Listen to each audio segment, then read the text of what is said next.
Right now, Rays offense runs through Brandon Lowe and Junior Caminero.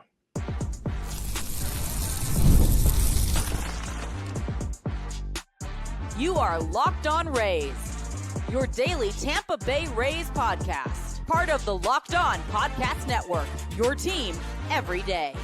Welcome into the Locked On Rays podcast. Locked On Rays is part of the Locked On Podcast Network, your team every day. And we are Kevin and Ulises. And we are lifelong Rays fans who have been podcasting about the Rays since 2019. On today's show, we look at how the Rays make it to avoid some of the Giants' best starting pitchers this weekend. In a few minutes, we'll break down why the Rays can, and I mean can, win this upcoming series against San Francisco. But we'll begin with the Rays version of the Bash brothers, Brandon Lowe and Junior Caminero. And before we get to that, I got to tell you that this episode is brought to you by 5 Hour Energy Transfusion. Enter for a chance to win a dream golf trip for 2 to any golf tournament in the USA. Visit 5hewin.com for full rules and entry. No purchase necessary. Excludes the Masters tournament. And it ends October 31st, 2025. Brandon Lowe and Junior Caminero need to be doing what they are, which is behaving and producing like the team MVPs that they are. And boy, they are having so much fun in this West Coast road trip. I have in front of me all of their numbers since August 4th, which is when they started this West Coast trip after the Dodgers series. Let me read these gaudy numbers. Look at the slash line of one Junior Caminero. 371 average, 395 on base, 914 slug. 914 slug. That's not an OPS, people. That's disgusting. And then Brandon Lowe's slash line, 323 average, 353 on base, and an 839 slug. Junior has 6 home runs in 9 games. Brandon has 5 home runs in 8 games. They both are, well, Brandon Lowe has accumulated 0.5 WAR in basically a week, and Junior 0.8 WAR. This is all from Fangraphs. The type of production that we're seeing obviously is not sustainable, but this is what you need in various spurts throughout the season from your team MVPs. Right. And that is Brandon Lowe, and that is Junior Caminero. And guys as talented as Caminero and Lowe. There we go. B-Lowe. They are two guys that if the Rays want to sneak into the playoffs, they have to continue to maybe not be this hot, but pretty darn close to it. And it's possible. I mean, we've seen very, very good players, elite players, all-star players just go bonkers for a month and a half at a time, and then, eventually come back down to earth. But for the time being, let's enjoy the Caminero and Lowe show that is going on. I mean, there's not much better than being able to see both these guys contribute home runs in the same game. And it's happened many a time this season. And if we want to go tit for tat on, who has the more impressive shot, I'm just going to put it out there.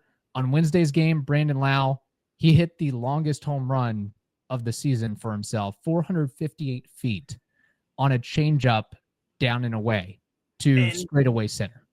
Exactly. And he's a lefty. And the path, the travel that I know the park is a factor, people. I get it. And I know maybe the wind helped it, but you still have to hit it real well, real hard, like Brennan did, to get it on that rooftop, which, by the way, Ryan Bass had a whole thing with BA and Andy Fried during the broadcast on whether or not they got the right baseball. It was fantastic. If you guys didn't get to see that, it was such a jewel of the broadcast. But yeah, the amount of power that you have to have, like Brandon did. And then Junior is impressive because he's a power guy to all fields. Yes. Look at his spray charts. It's incredible. I mean, the power to center field that he has, and the type of sound that it makes, and the type of trajectory that sometimes the apex of Junior's home runs are so high up. it really is just an impressive thing. And when you're looking at Brandon Lowe and Junior Caminero being this hot together, that's when you could potentially hope for really good things and go 30-13. The issue is that right now them and the rest of the team is kind of not doing much. That's the unfortunate part. And you're even having to rely on Brandon Lowe and Caminero to get 2 out RBIs, base hits, doubles, get a sacrifice fly, whatever it may be. What I'd really love to see, and I assume this would be nice to happen in 2026, but Caminero, Brandon Lowe, healthy together for a full season, and let's see a home run competition internally within the franchise to see who can hit more dingers. Look, I think Caminero would have the edge, but we've seen what Brandon Lowe can do in a full season. He's shown the potential and capability to notch out 39. In fact, it's kind of crazy when you consider, we've talked so much about Junior Caminero. Brandon Lowe's season has kind of slid under the radar a little bit, but he's basically having his best offensive season since that 2021 season because of all the injuries that he's sustained in 22, 23, 24. And the thing is, he'll actually play the most games this season since the 2021 season as well. So, like, assuming he doesn't get hurt. Yeah, exactly. Knock on wood. But that's why, if you want to be a super optimistic Rays fan, which right now we are both in the logical world, so we're not going to be dipping our toes in there. But I'm saying, if you guys wanted to be a super optimist, you need Brandon Lowe and you need Junior Caminero to not stop this type of run. But the problem is the type of run that they're in right now is incredible. It actually, with them going deep, it was the 6th time this season that they've homered in the same game. The good issue is that out of those 6 times, 4 of those times have been in the past week. So it's really just happening right now. How much longer can it last? Who knows? But they definitely do have a really nice opportunity here coming up with the San Francisco Giants. They certainly do. And it's one of those things where, teams can circle one name on the lineup card to not pitch to. But when you get to circling two names on the lineup card, then you run into a little bit of trouble. So it might also be on the Rays to be a little bit more creative with lineup construction, so you can at least get Caminero or Brandon Lowe his deserved opportunities to swing the bat and get a good pitch to hit. And I'll say this for Brandon Lowe, because again, we haven't given him necessarily as much love as Junior Caminero over the past couple weeks, but in some of the highlights and clips I've seen from him facing lefties, I don't know if he's changed his approach or what specifically he's altered. I know that most of his home runs are coming against right-handed pitchers, but it seems like versus lefties, he is not trying to get out of control and just saying, hey, I'm facing a lefty, base hit, that's all I need. I can get a single. I can squeeze it through the hole. Single, double, I can live with that. And he's done a pretty good job of it. And, we've seen the plate coverage. We've seen the ability to hit multiple types of pitches, but it seems like the pitches that are outside, away from the plate, he's able to extend his arms and get maximal power from that. And that's maturity, right? I mean, it's just being years in the league and knowing what's going to work and knowing what the team needs from you, knowing your role. And that comes with age, which is actually one of the cool things of both Lowe and Caminero in back-to-back scenarios in the lineup, because it's the big veteran that has been there, done that, next to the young up-and-coming face of the franchise. And they're both really hot right now, and it's just a ton of fun to watch. Yeah, and I don't think we have to have any concerns about the Rays picking up the team option for Lowe in 2026. I mean, he's already earned it. He could, yes. I think legitimately, yes, he could sprain an ankle or twist his groin or something to that effect. And based on the track record he's shown in 2025, hey, he's worth that money. He's worth whatever. He doesn't play one more single game, and it's worth it 100%. Yeah. He's definitely earned it. By the way, we have a fun little thing between if Simpson will have more stolen bases or if Junior is going to have more home runs. Just to update the tally there, guess what, people? Simpson is at 33 stolen bases and Junior is at 34. Not saying Junior is going to win this, but he's making it interesting with 40 games left. Simpson's pressing a little bit on the base pass. He seemed to be caught a little bit more often. So I don't know if teams have figured him out or he's just being a little bit too reckless with his opportunities, but something has to give at some point with that. But we'll keep taking the Caminero homers. I just want to get I want to see him get to 4-0. Let's do it. Yeah. Have the Rays ever had a 40 home run cat? Yeah, Carlos Pena, 46 in 07. That's right. Okay, so it's been almost 20 years now. So it's been a minute. Every 2 decades we get one. How about that? All right. Now with Brandon Lowe and Junior Caminero and some other notes here, I think that we should like the Rays' chances against the San Francisco Giants this weekend. Time to fuel up and turn it up with 5-hour energy transfusion, people. It brings that bold grape, ginger, and lime flavor of your favorite golf drink into a quick, energizing shot. It makes you golf so well, Kevin Weiss will be impressed with your game. And let's be honest, some days on the course, you're going to need it. Kevin, sometimes you just kind of need that extra oomph in the golf course, right? 100%. 5-hour energy does the trick for sure. Yes, it does. And you can do that trick for yourself while you're creating memories on the golf course with your friends. If you go to 5hourenergy.com today, that is the number 5. hourenergy.com, you can use our promo code LOCKEDONGOLF to receive 20% off your order. This offer is only valid until September 30th on one order and cannot be used with other promotions. Code is not good on subscription orders, but again, when you're meeting up with friends or you're trying to turn those 18 holes into 36, get the energizing boost you need to power through. Order transfusion flavored 5-hour energy shots today. Thank you for listening to the Locked On Rays podcast and making us your first listen every day. We are, of course, part of the Locked On Podcast Network. Ulises, the Rays had an off day on Thursday, then gear up for a 3-game series against the Giants Friday, Saturday, and Sunday. And let me tell you, it usually backfires on me, but based on what the Giants are doing, this is a prime opportunity for the Rays to win another series. The Giants and the Rays are pretty much even footing if we look at the records and where they are in the standings in their respective divisions and leagues. But the Giants have been reeling tremendously. They have lost 5 straight games. And I'll just go back a little bit. They've lost to the Nationals 4-2, then 8-0. Then the Padres 4-1, 5-1, and 11-1.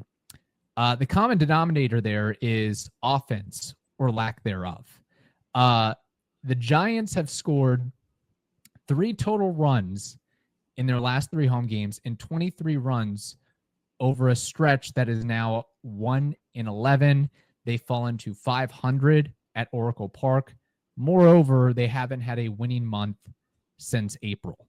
And this is a team, mind you, that has spent money and made trades. Their payroll is up to $179 million. And what they have to show for it right now is a losing record. And if you look at some of the quotes from some of the players, there just seems to be bad vibes, bad chemistry, down on the luck all around. And we've been there as Rays fans. We've experienced, some of those issues one way or another. So I think this is a prime opportunity for the Rays to pounce and at least take 2 of 3 from San Francisco. It's a team right now that is just not meshing well.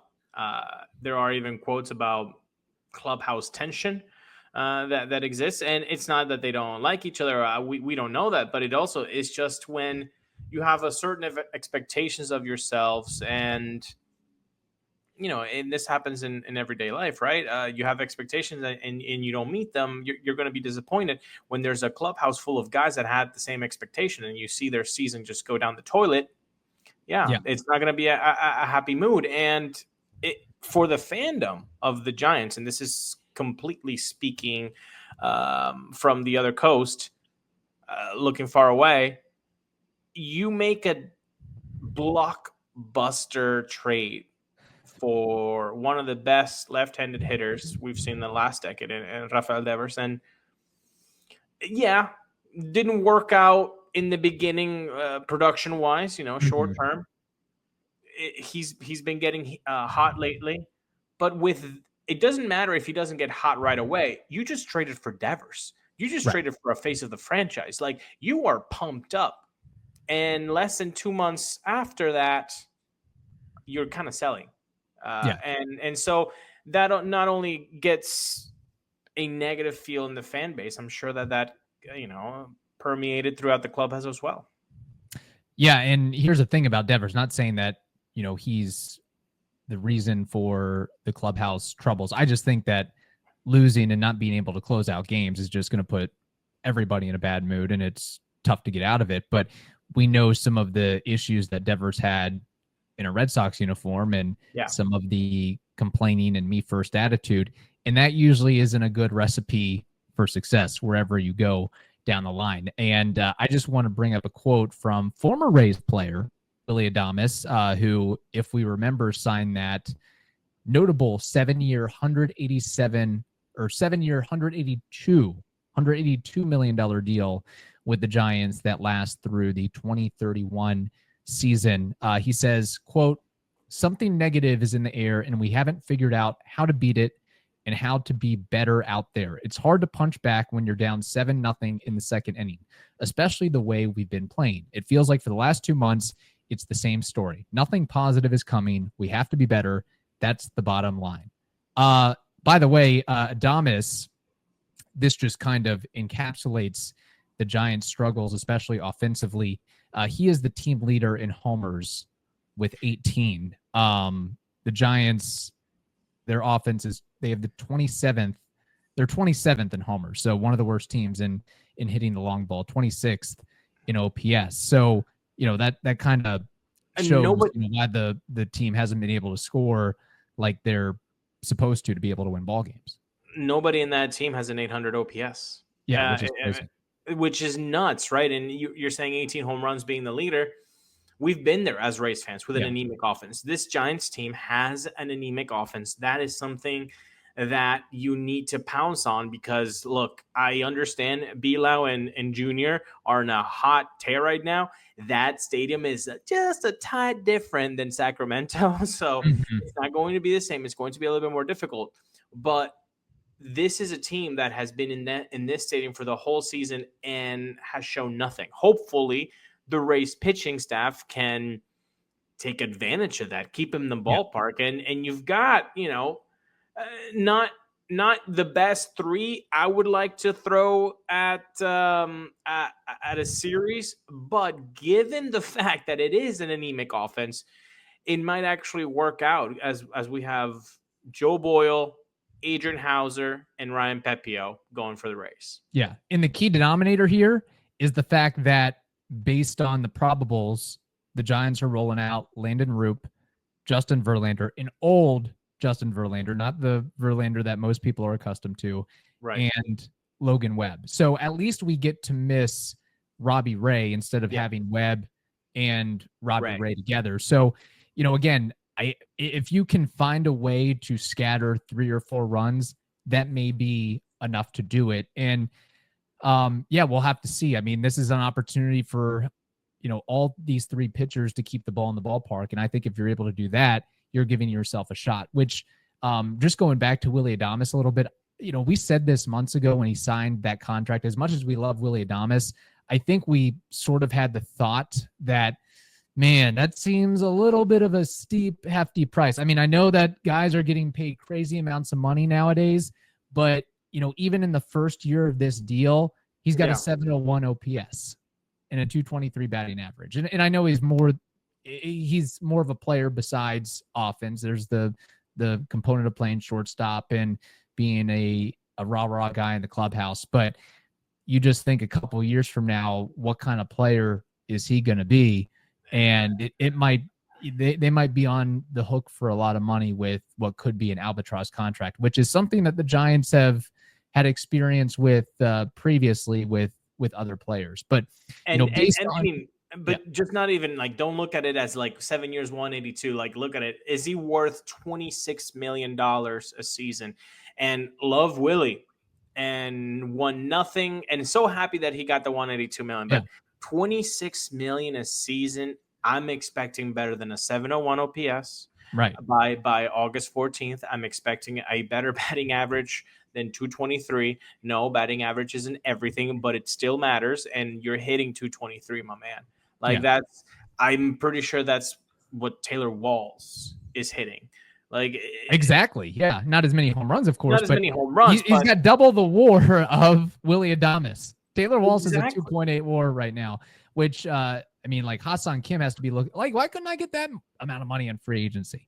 You know, no. you don't get surgery, and you're pretty friendly, and the power component from the shortstop position. I get all the positives that Willie brings, but it really is underwhelming. So yeah, the Rays have definitely, I think, with everything that we've said, we understand the Rays have a great opportunity here to win another series against this team that's been flailing. It has an anemic offense, and it's the right time to pounce. So that, we hope that this weekend is as fun as baseball trivia and Name That War coming up. Well, most people can't name all their financial accounts or even what they're worth, whether it's 401ks, properties, or investments. And when you don't have the full picture, you can end up leaving money on the table. And that's why there is Monarch Money. It's an all-in-one personal finance tool that brings your entire financial life together in one clean, easy-to-use interface on your laptop or your phone. Monarch, they do the heavy lifting for you. You can link all your accounts in minutes, see clear data visuals, get smart categorization of your spending, and finally feel in control of your money without ever having to touch those dreaded spreadsheets. So go ahead. Don't let financial opportunity slip through the cracks. Use code LOCKEDONMLB at monarchmoney.com in your browser for half off your first year. That's 50% off your first year at monarchmoney.com with code LOCKEDONMLB.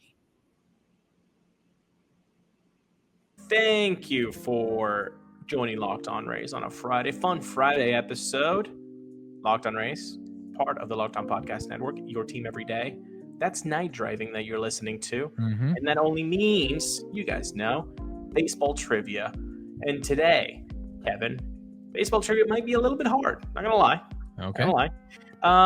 Concerning the San Francisco Giants, well, I want to know the top 10 home run getters. I have them in front of me. Can you name 4 of these top 10 San Francisco Giant home run leaders?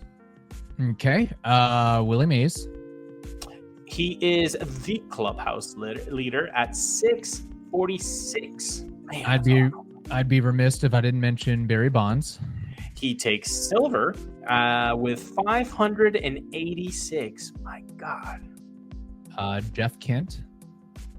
Wow. Tied for number 10. Jeff Kent with 175. Very good, Kev. Can you name I one feel like more? some of the names are going to be a little bit more obscure now. I'm going to do a shot in the dark and say, I don't even know if this guy played in a Giants uniform, but the name is speaking to me. Willie McCovey. McCovey Cove, you are correct. Yeah. He is number 4 with 469. You got the 4, but do you have one more in you? It's kind of like home run derby, and you just want to show off a little bit. Do you have one more swing in you, Kev? Ellis Burks. I don't know. That's fine. I'll give you guys the list. Willie Mays, Barry Bonds, Mel Ott, Willie McCovey, Matt Williams with 247. Number 6, Orlando Cepeda with 226. Bobby Thompson, 189. Bobby Bonds, 186. Will Clark, 176. And Brandon Belt and Jeff Kent, both with 175. I honestly would have not guessed Brandon Belt. I know. Yeah, good for him, but I would have never long enough to rack up to be on the list. Yes, he was. He was there for like what, decade? Yeah, seems that Pretty way. cool. All right. Now it's time for Name That War, where we take a player from the past and try to guess that individual's career baseball reference war. And I also have a Giants player in mind, and that is a pitcher by the name of Tim Lincecum. Oh, the Freak. How fun. Life was better when the Freak was the Freak, wasn't those were the days when he was on the cover of video games, just a little 5'10" dude that played with his hacky sack and wore a beanie and threw 98. And had great ads with Randy Johnson. That was indeed. Awesome. Okay, well, let's go on that ride. Tim Lincecum was around the league. I'm gonna say he had a short time. He was like a brief star with a sharp decline, I think. So let's go with 10 years. 10 years. I know he's a 2-time Cy Young Award winner. So Cy Young, you have to rack up like 5 to 6 WAR easy those 2 seasons. So from those 2 Cy Young Awards, he already has 12 in the bag. Let's make it so that 4 more years, he was good to pretty good. So that's 2.5. So then that's 10 more. So he's at 22. And then we got 5 more years with, let's say, a WAR each. So that would be 27. Now let's think about it.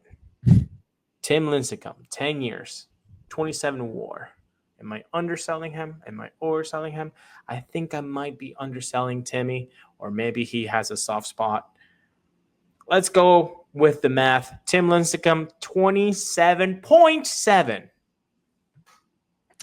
All right, Tim Lincecum, you are correct. He was a 2-time Cy Young Award winner, 4-time All-Star, 3-time World Series champion.